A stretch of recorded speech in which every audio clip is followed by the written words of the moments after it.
Good evening, everybody. Welcome to our podcast. Very special guest today, Mr. Brandon Marsh, who is an ordained minister from Iowa in the United States of America.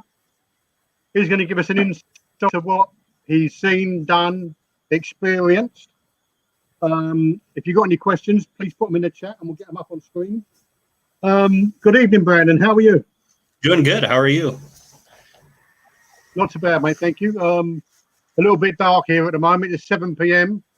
In the UK. I believe it's 1 p.m. in Iowa. Yes. Is that the right pronunciation? Iowa? Yeah. Yep. Iowa. Yep.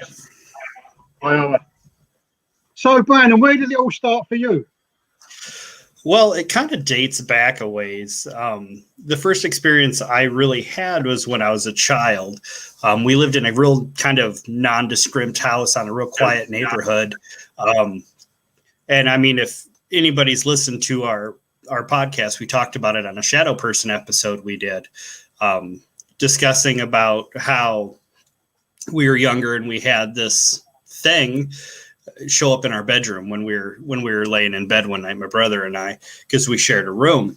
But it was this huge black mass of a shadow that, you know, had kind of the hooded feature on it. And I mean, you couldn't really see anything else, but it really stood out to us, obviously, because we're young. And this thing was taller than the door. It was wider than the door. And it just kind of loomed in there. I mean, it never really did anything to us. It showed up there quite a few times, but it never really came further than the doorway, kind of the entryway of the room. It just kind of stood there looking ominous. But that was kind of my first taste of this crazy field. And moving forward from that, it was always something that I was kind of interested in. I mean, growing up in the age of like the original Ghostbuster movie and stuff like that, you know, you're really kind of interested in, is this all really make-believe Hollywood stuff, or is there something more to it? Then I got a chance to join up with a team in Iowa that was connected with the original Ghost Hunter show, that the team that's out there on the East Coast. They had little subsidiary branches in different states. So I went along and tried out an investigation with them and got hooked. We did this little house in the middle of nowhere, which is most of Iowa. And we were doing one of those EVP sessions in one of the back bedrooms where the kids, the report was the kids played with people that weren't there. And as we were going through it, we thought we could hear like kids' voices, but we couldn't really make it out in person. But when we went back and were reviewing the evidence, we were getting a lot of children's voices in there. And the creepiest part about it was when we tried to pinpoint where they were coming from in the house. There was some like old antique dolls that were sitting in the kids' closet. So once they moved them out of the house, they didn't have the same issues anymore. So I'm not sure what was going on with the dolls, but from there, I've been with a few different teams. I've started some teams. I used to run an academy for people that were interested in learning about the paranormal and wanting to investigate it, and train them on how to conduct an investigation. From there, they went off, joined their own teams, and kind of spread the love out across wherever they went. But I also had a chance throughout the years to travel some. And everywhere I went, I tried to do an investigation with the team on there. I mean, it fits in with the name of our show, which is called Para-Unity. It's all about bringing the different teams together and, you know, sharing information, sharing stories. And so I figured if I was out and about for work traveling, what better way to do it and then to join up with different teams around the country. One of the real good ones that I did was down in Arizona. We went to an old school building where we were actually able to play hide and seek with some of the children's spirits down there with some of our equipment. And we were getting just phenomenal results from the stuff down there. And then we got into a very interesting conversation on one of our sessions with a kid that was speaking to us in Spanish. Luckily enough, one of the people on our team was fluent in Spanish, so he could kind of continue the conversation forward. But the interesting part is with the EVP session we did what was called the Estes method, which I don't know how much you guys do it over in England, but they the person that's listening to the spirit box is blindfolded, and they have the noise canceling headphones on, and their entire job is to listen to that static, and any words that come through, they just have to say them out loud. And then everybody else is away from them, and they're asking questions. And then hopefully if the things communicating the answers and the questions line up. And we weren't getting anything. And then, like I said, once the gentleman started speaking in Spanish, the lady started responding back in Spanish, and she's never even learned Spanish. So she's not from Arizona originally. And so we're no clue how she was able to respond to it. But I mean, knowing me, good. Yeah. Going back to when obviously you had your first sighting as such, what did your parents think, or when you told them what you'd seen? Well, we never told Dad, so he's he's not the person that was interested in it. He's not. My mom kind of passed it off like, oh, kids just have their imagination. I mean, we used to get in trouble all the time because we'd sneak out late at night to watch like the horror movies that they used to play back in the 80s. They'd have the old black and white like Wolfman and Dracula and stuff like that on TV. Yeah. So we used to sneak out of bed and try to watch those before we got caught. So she kind of played it off like that's all it was. And even to this day, if I ask her about it, she's just like, oh, you guys were just playing. That wasn't really happening. So what sort of age were you then? Oh, that would have been, I was probably 8 or 9, I'd say. So kind of at that age where you're not really sure what it is, but you can still kind of remember a lot of the stuff. And when I've talked to my brother about it, he acknowledges that it happened, but that's all he'll want to say. He doesn't want to talk about it. So what went through your mind then when you surely you must have been frightened or was you? Oh yeah. Frightened? I mean, no, I was terrified, and it didn't help. So my brother is about 4 years older than me, and he was completely scared as well. I mean, neither of us could talk. We couldn't look away. But the only thing I could do was just pull the blankets up over my head and just hide there until hopefully it went away. So, I mean, that's one of them. Yeah, it was kind of, peeking out a little bit. And So what did you put it down to? What did you think it was? A ghost, or what was going through your mind? I honestly never knew what it was. It wasn't until later on down the road when I actually started getting into the paranormal more and doing the research into the stuff that it's like, hey, I know what that is now. That was one of these, because I mean it fits the description perfectly, and it was just kind of one of those like light bulb goes off moments that you could just pinpoint exactly to what it was. So how long had you lived in the house when you did it? Had you just moved in, or had you been there from a baby? No, so we moved in there around the time that I turned 5. And we lived there for, probably 4 or 5 years. Shortly after we really started having a lot of those experiences, we actually moved out just because we needed a bigger house. We were outgrowing it, and we just needed bigger space. And we actually kept the house, and we used it as a rental house for quite a while until some non-awesome tenants tried to burn it down. Oh, nice. So was there anything untoward, things being moved, or was there noises in the middle of the night, or well, is that no, that you sort of see there? Well, and it was weird because the bathroom itself, or the bathroom of it, had one of those huge like industrial air vents, the big ones with like the metal slants that are sideways. It was right above the bathtub, and I remember I remember it perfectly because the thing creeped me out. I hated taking baths just because of that thing being over me, because you always thought you were going to see eyes looking at you or something was going to reach out for you. I mean, why they needed that big of an air vent above a bathtub, I have no clue. But, I don't remember any noises. I don't remember seeing anything else in the house. I mean, it was a nice place. We had fun living there. I mean, the only dangerous thing that we came across was there's fire ants in the neighbor's front yard that, if you step on them, you got bit. So, I mean, outside of that, I never would have, even now as an adult, if I would have went back to investigate it, I mean, looking at that house, I never would think that there would be anything going on there. It's a very just kind of bland, normal house.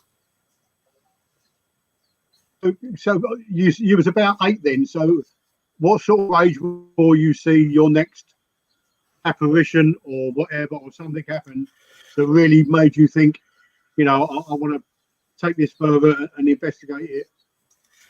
Well, and that would have been the first investigation I went on. I mean, I didn't have any experiences. I mean, my brother and I, as we were growing up, we used to go to the supposed haunted houses in town, and never really had much of anything. It was just kind of just your normal everyday stuff. I mean, there was one supposedly haunted place that actually I don't think actually ever was haunted. It was just had kind of a bad reputation because the family that lived there had a person with mental issues, and he used to run out in the yard and chase people.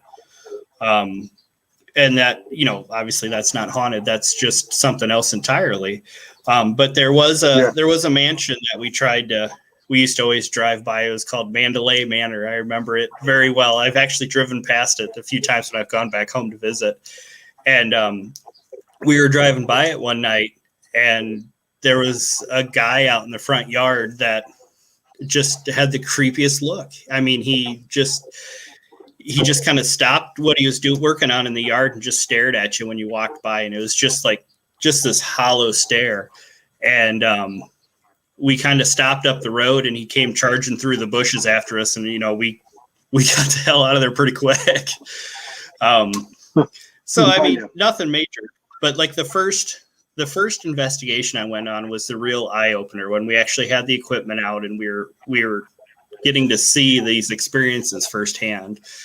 And some of the places we went to were just some of the most amazing places. I mean, we've had, I don't know how familiar you are with it, but a lot of Native American traditions had these sticks that were called rainmakers. Essentially, they're like these wooden tubes filled with beans or rocks or something. And when you tipped it back and forth, it would make the sound of rain. And this lady had one in her house. And as we were doing the investigations, the thing was going off. You could hear that sound of the tube while we were in the house. And she wasn't even home at the time. And if she was, we would have known because we had people stationed outside the house, because that was kind of our main meetup place. So we'd send a group of people in the house, and the rest would stay outside, just so that way you could avoid any interference. And I mean, that house was wild. We picked up his voice. The husband had died. We picked his voice up on the EVP, and when we played it back for the wife, she knew the voice immediately, obviously, and started crying. But the reports were is that he liked to play jokes, and while she'd be doing dishes, he would take the pans and lift them off the counter next to him. But we had that. We had one of our teammates get scratched down his face, down his neck, chest, while we were in the house. We had photos of somebody getting poked in the chest, and you could see the imprint of the finger pushing in on the chest. You know how when you push in on it, you can see the fabric pushed in? Yeah. You could see that, and you could see the round center part of what would be a finger if, it was actually a physical flesh finger pushing on it. So we got into some wild stuff. So, I mean, as I say, until I see it with my own eyes, I don't believe it. I'm not sure it exists. Just that, I don't. But one thing I could understand is when you watch it on TV, etc., and whatever, with people that have met an untoward, be a murder or whatever, if they can come back and move things or talk to people, why don't they ever tell them who done it? You know, and there's actually people out there that work on that. There's a lady out in New York that she's a psychic out there, and she's actually has a honorary badge with the NYPD because she helps them work on occult-like cases. So, so essentially, you know, it's just like some of them TV shows. She works with the police department to figure out who the killer is, and she tries to connect in with the victims to get descriptions of it, and a lot of times they're able to figure out who it was. So she's worked with like Ronnie DeFeo from the Amityville Horror House. She worked with them with the Zodiac Killer in New York. So I mean, she's done some high profile cases that she's worked with them on. Yeah. Good. So going on from where you had your first, well, your second experience as such, where you started out with, you know, your own teams and whatever. What's the worst that's ever happened? The worst that's ever happened is we were working on a house that it seemed like every time we went, it was something different in the house. We've gone a few times. It's still something that the team that I'm currently with, we're still kind of actively working on. I mean, right now it's been pretty quiet for them, but in the past here, we've been out there a fair few times, and each time we go, we encounter something new. And we've had it where you can actually see, just like, you know, when I was a kid, we were having shadow people appear, and they're actually walking out around doorways and then running back. We had people getting ambushed where they were getting pushed or slapped or scratched. There was also a point in time when we were in there, we were just literally sitting in the living room, you know, doing a talking session, and you just got this overwhelming urge, just this anger just washed over you. And you don't know why, but you're just completely angry. You didn't want to be around anybody. You didn't want to be in the house. You just snapping and wanting to yell and scream. And it was weird. And I mean, we found all sorts of stuff.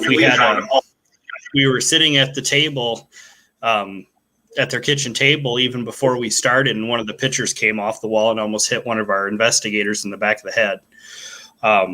It was wild. So there's obviously good spirits and bad spirits. Oh yeah. You know, a lot of people believe that the way you were in life is the way you are in death. So, I mean, if you're that grumpy old man in life, you know, yelling at kids to get off your lawn, you're going to be the same way after you die. So what's some of the funniest things that's happened while you've been investigating? We've had kids quacking at us. We were doing it when we were in that school down in Arizona. We were talking to them and asking them what their favorite animal was. And on the EVPs, you could actually hear them going quack, quack, quack, quack, quack, quack. We've had. It wasn't in a zoo, was you, by any chance? No, it wasn't in a zoo. And then we had an investigation at a place. It was our team likes to kind of have a little bit of fun with it. So like if we're doing sessions and we're not getting a lot of responses, we'll just start talking about just some random thing, like, you know, what we ate for breakfast, or, you know, what's your favorite breakfast food? For some reason that night we started talking about cheese. Somebody said that they were hungry for cheese, and out of nowhere that we started getting all these responses where it was naming off all these different types of cheese.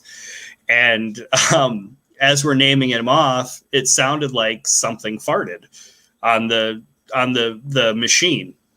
You know, I thought it was one of the investigators at first, but you could actually Like the spirit box almost vibrated with how hard the sound was coming out of it.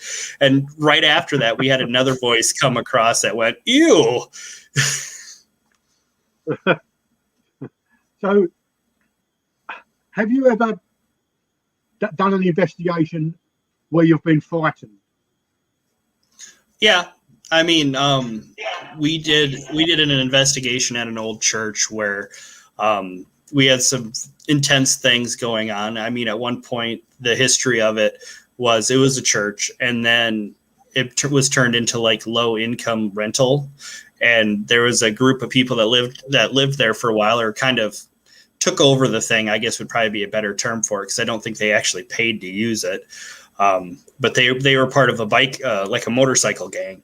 And I mean, there was all sorts of reports of bad stuff that they were doing in there. And we had issues where things were bum rushing us down the hallway, like shadows that would come charging at you, and then dissipate. We had shadow people like looking around the corners at us, watching us. We also had one of our investigators actually got attacked out in the cemetery back behind it. We were out there doing some sessions out there, and out of nowhere he got knocked to the ground. And he said it felt like, when you're playing football and somebody comes up and hits you from behind, it just knocked him right down onto the ground. And then, I mean, if you're familiar with those SLS cameras, the ones that make the little stick figure people appear. Yeah. We had one of them. Now, people need to know with those, obviously normal objects can make it think that it's seeing a shape of a person. So you got to be careful with it. And so when we were using it out in the cemetery, we thought it was just making a stick figure on one of the headstones out there, just because it kind of had the right kind of shape structure in the dark. But then the stick figure slid down onto the grass and started walking away without the camera moving. So, I mean, I can't really mark that one off that it's just a bad reading when it walks away off the screen. So have you ever done an investigation and sort of gone, no, I don't think I can do this one. I think I'll leave now? I'm very, I don't want to say I'm very particular, but there's certain things that I just won't investigate.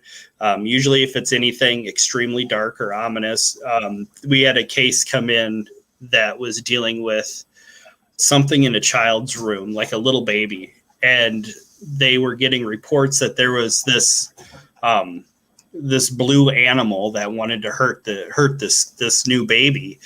And these people couldn't get their baby to sleep in the nursery because every time as soon as they took the baby in the room, it'd start crying and screaming. And so they had a psychic friend look into it. And like I said, there was a blue animal that wanted to hurt the baby. And then when they went in and looked for that animal, it was a blue elephant is what she said. And in the closet, there was this little hoodie that they were given from somebody. They weren't sure who gave it to them, but on the back of the hoodie was a little blue elephant. So something in there wanted to hurt them. And they said it was very dark. The parents were starting to have issues where the mom was dreaming about the husband, or the mom was dreaming about the dad that he was going to hurt her and hurt the baby. The dad was having dreams about committing suicide. And I mean, it was just crazy. They were having stuff like just random things breaking around their house. They would go to bed and the house would be clean. They'd wake up and it would be completely messy. It smelled like just dirt and poop and all sorts of nasty stuff in their house, no matter how much they cleaned. So, I mean, we heard about that and I was just like, no, I'm good. I'm going to skip on that one. Do you think that you just mentioned about a dog or whatever? Do you think that humans, when they pass over and come back as an animal, are there human paranormal, animal paranormal? Is it a living thing? All living things come back, or what's your sort of experience on that? Well, That's tough. You know, there's not really a definitive way to say, yes, this is a living creature or not. A lot of it has to do with energies. So, you know, they talk about, I think it was Albert Einstein talked about how energy never really stops. It just kind of changes form. And I think that's kind of a good description on what is going on. I think what happens is, you know, everybody has their own energy, their own vibration. And once the body stops working, you know, that energy continues to move on. Depending on what kind of form it takes, whether it goes into another form, or if it just kind of moves off into something else. It just kind of really depends. I mean, it's kind of a real broad question, especially with the paranormal, just because there's so many different theories and different ways to answer it. Yeah. So when you go out on investigation, how many are in your team? So our team has 6 right now. And it just kind of really varies on how many of us are, you know, have the free time to be able to do the investigations. We haven't been able to do anything for a while, especially with all this COVID stuff going on.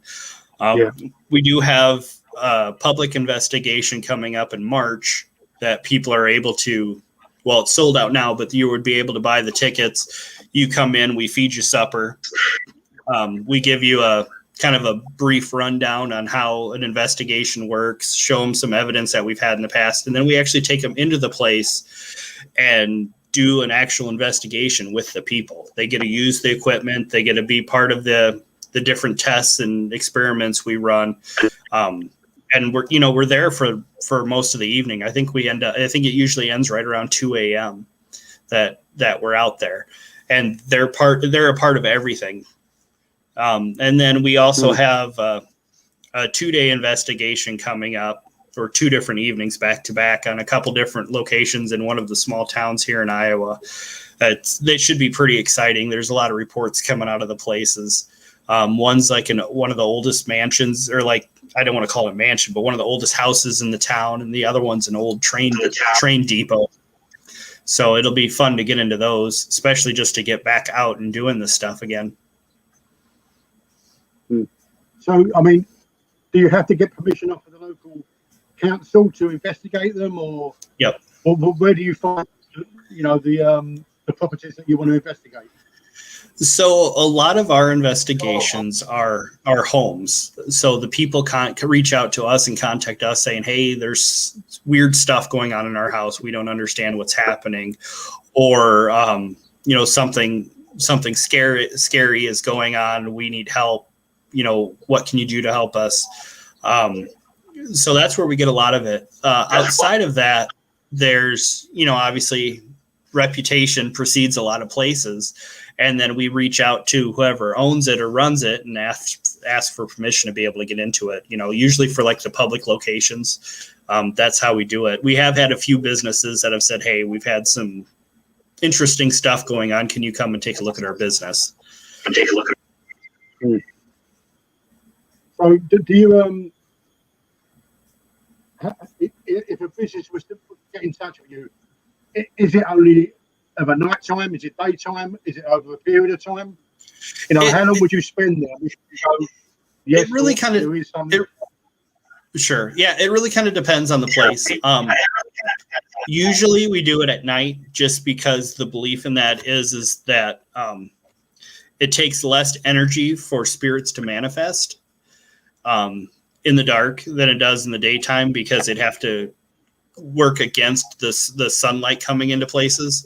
It's also at night, it's quieter. So you're not going to have all the ambient noises, you know, like of traffic going by, of, you know, people walking down the street.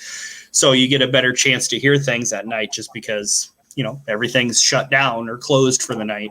We usually get into places right about 7 o'clock. If it's a very, very quiet night where we're not getting a lot of activity or anything going on, usually I'd say about midnight, 1 o'clock, we're done. If we get into something that's really active and there's lots of stuff happening, you know, it could be 2, 3, maybe 4 o'clock before we get out of there. Hmm. And what's your sort of percentages of going to somewhere and finding something and just going there and there's nothing here whatsoever?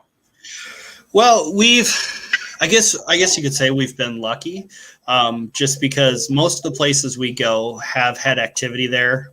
Like I said, there have been a few places that we haven't had anything.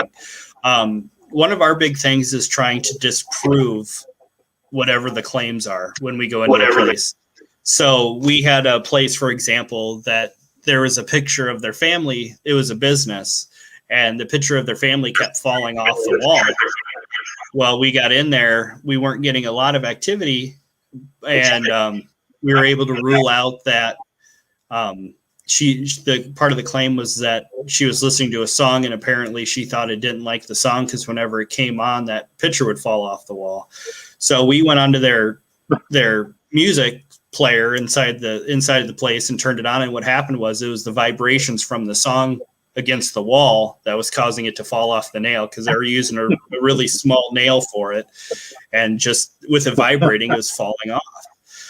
So, but I mean, you think about it, if you're not, that's not going to be your first thought for a lot of people. If they're sitting there and all of a sudden pictures are falling off the wall, they're going to be like, oh my gosh, what's going on?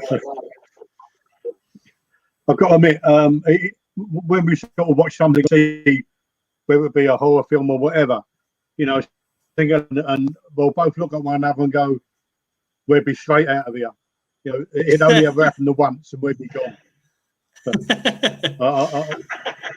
I don't think, I mean, how much do you believe when you see these TV programs where, where things are flying in the room? Is this just, is that just for entertainment, or have you seen it? Do you believe it happens? It happens. Whether it's happening on a TV show, I don't necessarily believe it. Because you go into an investigation, and anybody that's investigated knows you spend 5 hours in a night in a dark place with the lights off, trying to get something to happen, and very rarely do you get anything other than 95% of your evidence you're ever going to get is going to be audio voices on a recorder. Very, very rarely do you actually get, like a full figured something walking in or saying hi, or, you know what I mean? So the fact that these TV shows can go to all these different places, and yes, they're going to very haunted places. I mean, they're well known for that. But they're not going to do the stuff on demand for a TV show every single time. And it's been brought out. It's been brought out in the public before that a lot of them paranormal shows are staged.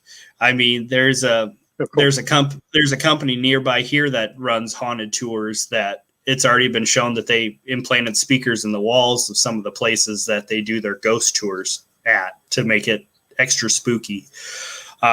And then, like the one that's out there now, that Ghost Adventure show. I don't know with the newest rendition of it, but I've seen actually online that they're trying to cast actors to be on the show as people that run these businesses or these locations. So, I mean, if you're hiring people to be on the show, you can't tell me that you're actually getting stuff. Yeah. Why wouldn't you just go to the person that's actually reporting it? I mean, it's just me, but of course. Yeah. So I mean, anyway, getting back, I mean, you said you're practicing weekend cleansings. Yeah. So, what is that? So this is a two-part thing here. So, one of the things I do for my team is I do like the cleansings and the clearings. We don't do it at every place because a lot of people that we get they don't want to get rid of the stuff. They just want to know that there's something there. They just want that validation. But when they do want to get rid of the stuff in the house, we have a psychic that works with our team. We actually have a couple of them that will attempt to communicate with whatever is in your house and just say, hey, they don't want you here. You need to go. Then if they're not able to get that to work, then I go in and do the clearings and the cleansings on the houses. So I actually, when I was younger, some friends of mine wanted to get married, and they couldn't find a place to do it. So I went and did the studying and became ordained so I could do it for them. So I've had that for years, and just recently, getting into the paranormal, realized, hey, this is something that can work with this. So I do kind of a two-part thing. I kind of have the stance that religion is, nobody's got it 100% right. They all have the right idea and they're looking in the right direction, but nobody's figured it out yet. So one of the things I like to do is it's a Wiccan cleansing, which is, for lack of better term, it's witchcraft. It's a religion or a belief that's based in nature, that the nature spirits and the divine there can work together and to help you. So, you start off, you cast your circle and salt on the ground, you say your ritual, and you invoke the goddesses to come and help you make the house pure. And you've heard about people burning sage or different types of herbs, or greenery to help purify and cleanse it. And that's what it is. So we go through the house and we, do our ritual, or the rituals on the windows, on the doors, on the rooms themselves to purify it and cleanse everything. And then from there, we go back, we end that one. We break the circle and the ritual. And then we get out, the crosses and the holy water and go through and do a Christian blessing on each room of the house. We usually start in the basement, work up, then go up to the second floor, work down, and then go to the furthest part of the house on that main floor and work towards the front door. So you're pushing everything out the door. Right. And how often has that been successful? I would give it probably, I guess I've never really thought about it. There's only been one place that I've done it at that I've had to go back to do it a second time. So, it's not like I'm out there every weekend, doing incantations and throwing holy water around people's houses. It's just kind of an as needed thing. I've maybe done it, in total 30 times maybe. So is this is your actual job? How you make your living? Oh, no. Nope.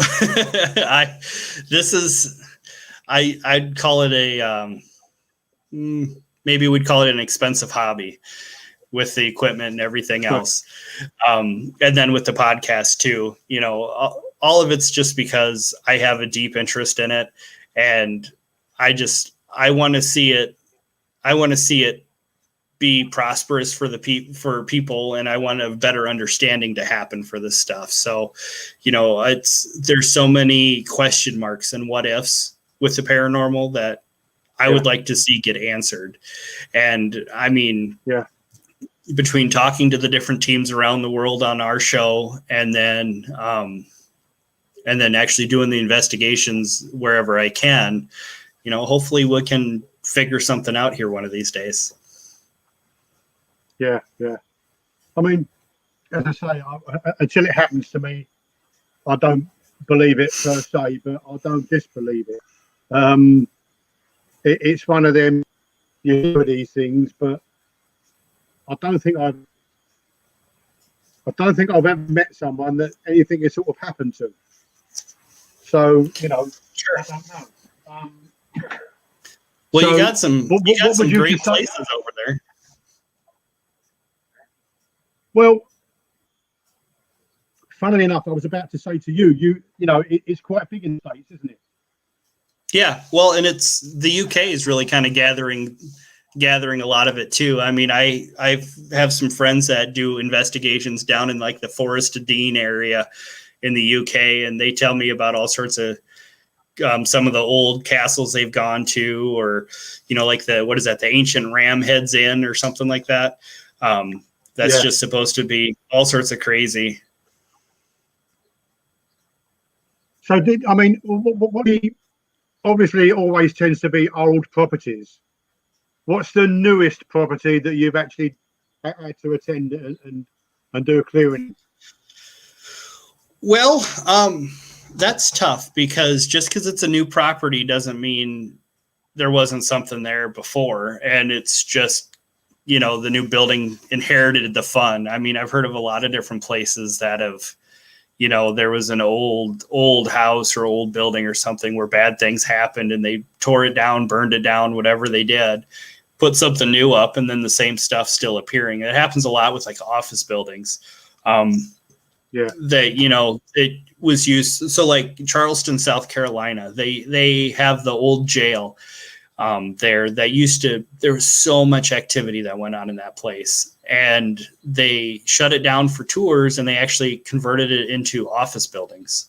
And now all the reports that they were having from it being the jail are now being reported for the office building. So, I mean, it didn't change it. It just changed the look. And that's what a lot of people get into. They go to renovate places, and then stuff gets stirred up because, you think about it, your house that you're living in now, let's say you've lived there, 30, 40, 50 years, you grew up, you took over the house. It was your family thing. And then you die, and these other people take over the house and they start trying to change everything. Well, a lot of them spirits don't want that changed. That was their safe place or their haven. That was their home. And then you coming in and changing it, they're like, who are you and why are you doing this? Yeah. So that's when we get a lot of people contacting us, is when they start their home renovations and stuff. So is there one area more than any other in America that tends to be, haunted as such, or that has got activity in it? Well, it's kind of all the way across the country. I mean, different areas have different things. So, there's places.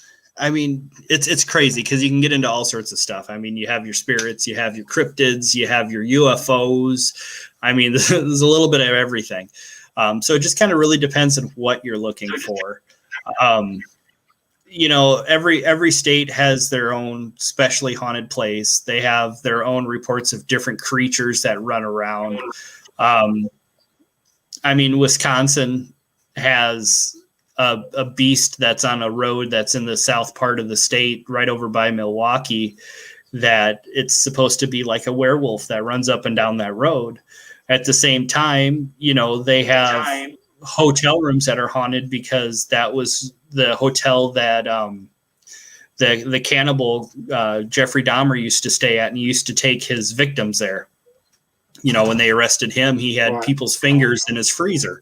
So, I mean, there's all sorts of different stuff. And I mean, every state has their own crazy thing. So, I mean, Iowa has Axe Murder House, where an entire family was killed in their sleep back right around the turn of the century, and it's never been solved. Yeah.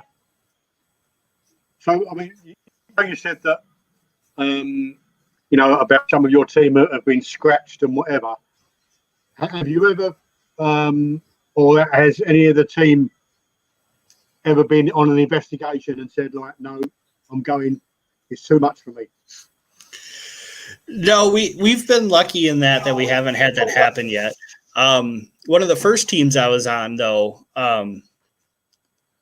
the gentleman when I was talking about that got scratched on his face, neck, and chest, before we started that investigation, he was in the mindset that he didn't want to really be doing it anymore. He was sick of it. He was over it.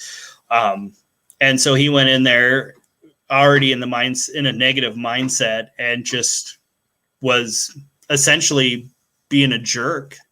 A lot like that, some of the people on TV do, where they're acting a fool on TV or being rude to the spirits, and they get hurt. It's the same thing. Do you want somebody to come up to you in person and start, saying horrible things to you? No. Are you going to probably do something to them? Yeah. So it's the same type of thing. The team that I'm on now, we're very respectful with everything. It's very much science driven. Like I said, trying to disprove a lot of stuff. When we get into a place, the first thing we do is we kind of do an introduction where we just explain who we are, what we're doing. We're not here to hurt you. We're not here to tell you to leave. We're just here to see what you have to say and to experience what's going on. Have you caught things on camera? Yeah, we've caught different things on camera. I'm sorry, my dogs are barking here.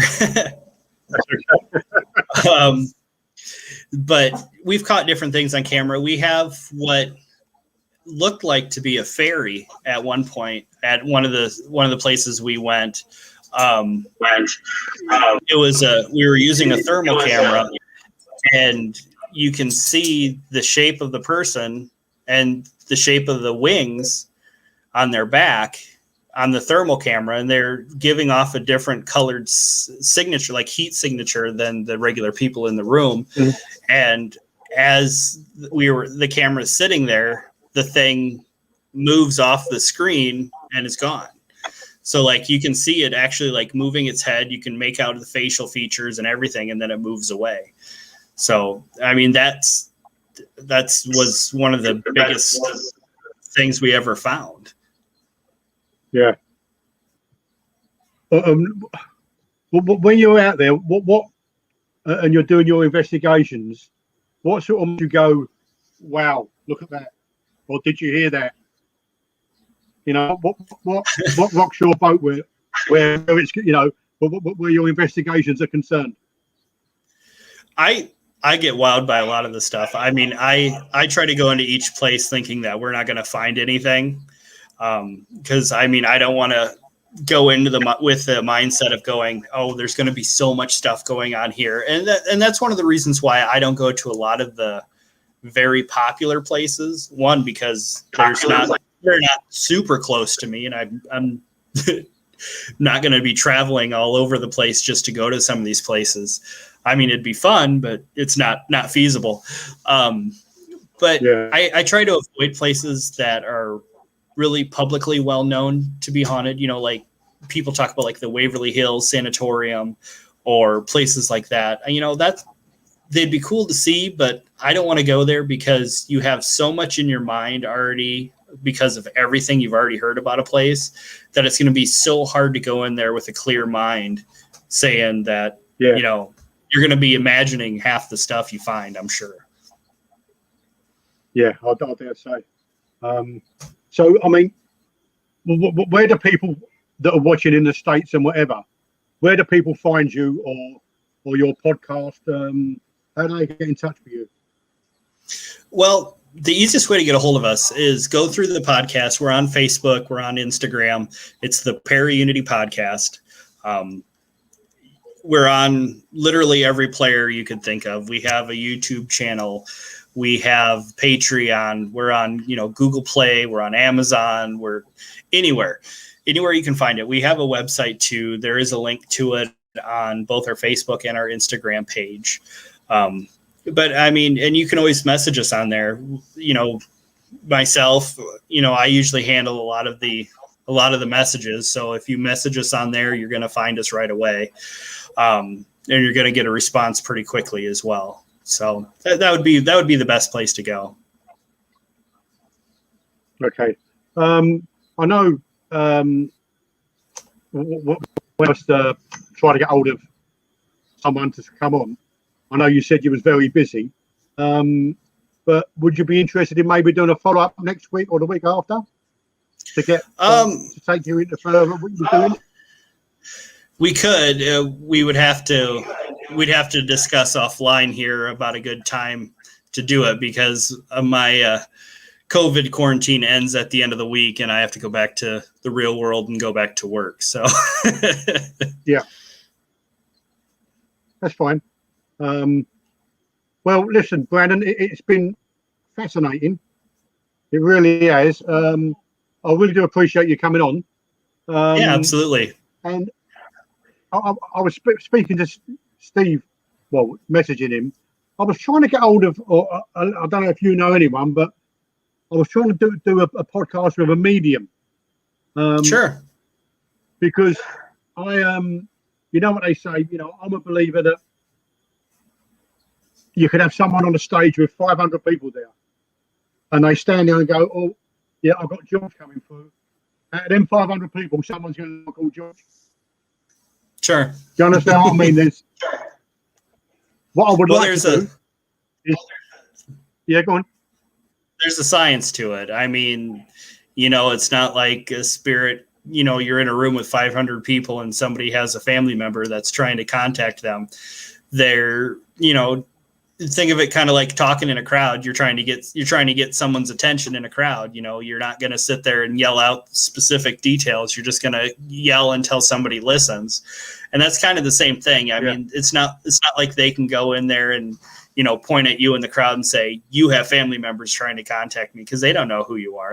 That's why they say to the 500 people, hey, does anybody have a Uncle George that died, you know, recently, or, you know, or do you feel a connection to this type of thing? It's, you know, they don't get all the details. They just get pieces. And then if you notice, once they kind of start and they can figure out who it is, they can kind of start putting more detail into it. So, I mean, that's a conversation for a psychic for you. I mean, that's not me. Yeah, that's not me. No, I mean, I was just wondering whether you knew one that would be interesting coming on, you know, and see, I'd like to do a one-to-one with two people that have never met and don't know, you know, under no circumstances, know anything about one another, and to see whether it could actually be done. Yeah, you could certainly try. I'll take a look at some of the mediums that I know, and I'll see if any of them would be interested. Yeah, it would be much appreciated, just to sort of spell the myth more than anything. Sure. All right, Brandon, listen, mate, it's been nearly an hour. I really do appreciate you coming on. Absolutely. If you've got a spare hour or whatever, anytime, drop me a line, or drop me a message on Facebook, and I'll gladly have you back on to sort of take further what you've done, and you know, try and enlighten people about what goes on in the spirit world. Absolutely, anytime. I'll let you know. Lovely, Brandon. Thank you. And if you could ask a psychic and like to come on, I'll be much appreciated.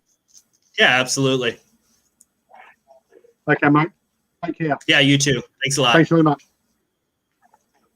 Cheers. If anybody is watching, cheers. If you could please like, share, and subscribe to our YouTube channel. It's absolutely free, and it really does help the channel. So thank you very much.